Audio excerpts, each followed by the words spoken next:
This is the second thing for my 20 by 20 work. I think this might stretch the rules of 20 by 20 because, as you can see, the cast sort of is a little bit bigger than 20 by 20, but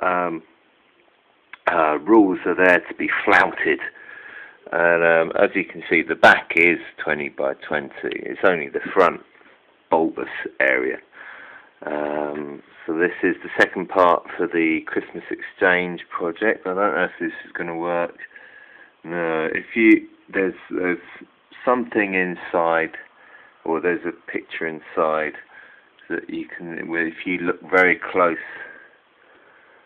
to this, the scary mask.